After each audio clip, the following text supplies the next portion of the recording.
ಸರ್ಕಾರದ ಆದೇಶದಂತೆ ಕಟೀಲು ಶ್ರೀ ದುರ್ಗಾಪರಮೇಶ್ವರಿ ದೇವಸ್ಥಾನದಲ್ಲಿಯೂ ಭಕ್ತರಿಗೆ ದೇವಳದಲ್ಲಿ ಅವಕಾಶವನ್ನ ಕಲ್ಪಿಸಲಾಗಿದೆ. ಏಕಾದಶಿ ಆದ ಕಾರಣ ಭಕ್ತರ ಸಂಖ್ಯೆ ಕಡಿಮೆ ಇತ್ತು.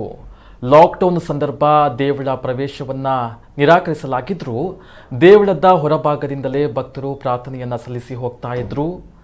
ಭಕ್ತರಿಗೆ ಕಳೆದ ಬಾರಿಯಂತೆ ಒಂದೇ ಸುತ್ತು ಪ್ರದಕ್ಷಿಣೆ ಬರಲು ಅವಕಾಶವನ್ನ ಕಲ್ಪಿಸಲಾಗಿದೆ. ಜನಸಂದಣಿ ಹೆಚ್ಚಾದರೆ ಸರದಿಯಲ್ಲಿ ಬರುವ ವ್ಯವಸ್ಥೆಯನ್ನ ಕಲ್ಪಿಸಲಾಗಿತ್ತು. ಸಾಮಾಜಿಕ ಅಂತರ ಕಾಯ್ದು ಪ್ರವೇಶ ಮಾಡುವಂತೆ ಅವಕಾಶವನ್ನ ಕಲ್ಪಿಸಲಾಗಿದೆ. ಸೇವೆಗಳನ್ನು ನಡೆಸಲು ಅವಕಾಶ ಇಲ್ಲದಿರುವುದು ಭಕ್ತರ ಭಾವನೆಗಳಿಗೂ ಧಕ್ಕೆ ತಂದಿದೆ. ಮಕ್ಕಳಿಗೆ ಅನ್ನಪ್ರಾಸನ, ಹೂವಿನ ಪೂಜೆ, ರಂಗಪೂಜೆಯಂತಹ ಸೇವೆಗಳನ್ನು ಹರಕೆ ಹೊತ್ತ ಭಕ್ತರು ಸೇವೆಯನ್ನ ಸಲ್ಲಿಸಲು ಅವಕಾಶವನ್ನ ನೀಡಬೇಕಾಗಿದೆ. ದೂರದ ಮುಂಬೈ ಹೊರ ದೇಶದಿಂದಲೂ ಸೇವೆಗಳ ಬಗ್ಗೆ ವಿಚಾರಿಸಲು ಆಡಳಿತ ಮಂಡಳಿಗೆ ಭಕ್ತರಿಂದ ಕರೆಗಳು ಬರ್ತಾ ಇವೆ. ದೇಗುಲವನ್ನ ನಡೆಸಲು ಆದಾಯದ ದೃಷ್ಟಿಯಿಂದಲೂ ಸೇವೆಗಳನ್ನು ಆರಂಭಿಸಬೇಕಾದ ಅಗತ್ಯವಿದ್ದು ಎಲ್ಲ ದೇವಾಲಯಗಳಲ್ಲೂ ಸೇವೆಗೆ ಅವಕಾಶವನ್ನ ಒದಗಿಸಬೇಕು ಎಂಬುದು ದೇವಳದ ಆಗ್ರಹವಾಗಿದೆ.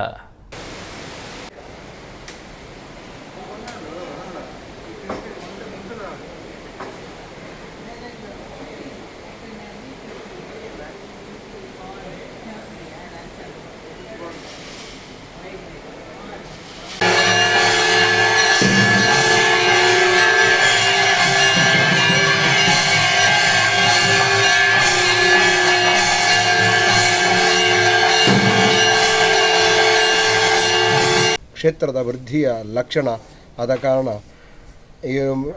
ಈ ದೇವರ ಸೇವೆ ಅನ್ನುವುದು ಅತ್ಯಂತ ಅವಶ್ಯನೀಯವಾಗಿ ಮಾಡಬೇಕಾದ್ದು. ಭಕ್ತರು ಕೇವಲ ಬರುವುದು ಮಾತ್ರ ಅಲ್ಲ, ಕೈ ಬೀಸಿ ಪ್ರದಕ್ಷಿಣೆ ಬಂದರೆ ದೇವರಿಗೆ ತೃಪ್ತಿಯಾಗುವುದಿಲ್ಲ.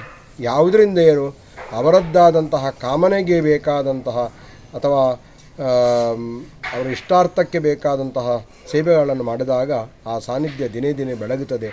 ಆ ರೀತಿಯಲ್ಲಿ ನಾವು ಏನು ಕೇಳೋದು ಅಂತ ಕೇಳಿದರೆ ನಮ್ಮ ಸನ್ಮಾನ್ಯ ಮುಖ್ಯಮಂತ್ರಿಗಳಲ್ಲಿ ಹಾಗೆ ಇದು ಧಾರ್ಮಿಕ ದತ್ತಿ ಸಚಿವರಲ್ಲಿ ಹಾಗೂ ಎಲ್ಲ ಶಾಸಕರಲ್ಲಿಯೂ ಎಲ್ಲ ಸಚಿವರಲ್ಲಿಯೂ ಎಲ್ಲ ಅಧಿಕಾರಿ ವರ್ಗದವರಲ್ಲಿ ಕೇಳಿಕೊಳ್ಳೋದು ಏನಂತಂದರೆ ಕ್ಷೇತ್ರದ ಹೀಗೆ ಮಾಲ್ಗಳು ಓಪನ್ ಆಗಿದೆ, ಹಾಗೆ ಮಾರ್ಕೆಟ್ ಓಪನ್ ಆಗಿದೆ, ಪೂರ್ಣ ಪ್ರಮಾಣದಲ್ಲಿ ಬಸ್ಸಲ್ಲಿ ಪೂರ್ಣ ಜನ ಹೋಗ್ಬೋದು ಅಂತಾಗಿದೆ. ಆದರೆ ದೇವಸ್ಥಾನಕ್ಕೆ ಜನ ಬರ್ಬೋದು, ಸೇವೆ ಮಾಡಬಾರ್ದು ಅಂತಂದರೆ ದೇವಸ್ಥಾನದಲ್ಲಿ ಕೈಂಕರ್ಯ ನಡೀಲಿಕ್ಕೆ ಬೇಕಾದಂತಹ ಮೊತ್ತವೂ ಇಲ್ಲ, ಅದು ಇಲ್ಲ ಅಂತಾಗಿದೆ. ಎಷ್ಟೋ ದೇವಸ್ಥಾನದಲ್ಲಿ ಬಾಗಿಲಾಗಿದಂತಹ ಸ್ಥಿತಿ ಇವತ್ತಿಗಿದೆ. ಸಣ್ಣ ಸಣ್ಣ ದೇವಸ್ಥಾನದಲ್ಲಿ ಬಹಳ ಕಷ್ಟದಲ್ಲಿ ಅವರು ಏನೋ ಒಂದು ತಾವು ಊಟ ಮಾಡುವ ಅಕ್ಕಿಯನ್ನೇ ತರ್ತಾರೆ, ಅಡಿಗೆ ಇದು ದೇವರಿಗೆ ನೈವೇದ್ಯ ಮಾಡ್ತಾರೆ, ಅದನ್ನಾಗಿ ಕೊಂಡೋಗ್ತಾರೆ. ಅಂತಹ ದುಸ್ಥಿತಿ ಕ್ಷೇತ್ರಗಳಲ್ಲಿ ಅಲ್ಲಲ್ಲಿ ಉಂಟು.